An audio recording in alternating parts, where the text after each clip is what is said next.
రాష్ట్రంలో తెలంగాణ ప్రజలు ఎందుకు ఉండాలి? మా ప్రయోజనం రాష్ట్ర ప్రయోజనం కాదని మాకు అర్థమైనప్పుడు ఏ ప్రయోజనం కోసం ఇంకా మీకు రాష్ట్రంలో ఉండాలి? తెలంగాణ రాష్ట్రం సాధించుకొని వారి హక్కులను తెలంగాణ రాష్ట్రంలోనే పరిష్కరించుకుంటారు. తెలంగాణ ప్రజల గుండె దరువుకి ప్రాణాలు పరిగెట్టైనా సరే తెలంగాణ సాధించడం ఖాయం ఖాయం ఖాయం. తెలంగాణ చెప్ప మూల మూల పల్లె పల్లె తిరిగి 4 మూలల పుల్లగీసి అంటిపెట్టే ఉంటున్నాం. సిపాయిల తిరుగుబాటు విఫలం అయ్యిందని అనుకుంటే దేశానికి వచ్చేదా స్వాతంత్రం?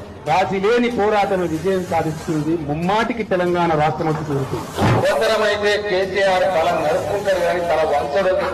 తెలంగాణ రాష్ట్ర ఏర్పాటును ప్రకటించి తీరాలే, లేకపోతే నేను ఆమరణ దీక్ష కూర్చుంటాను.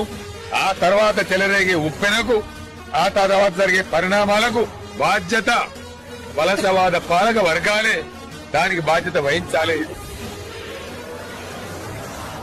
The bill is passed.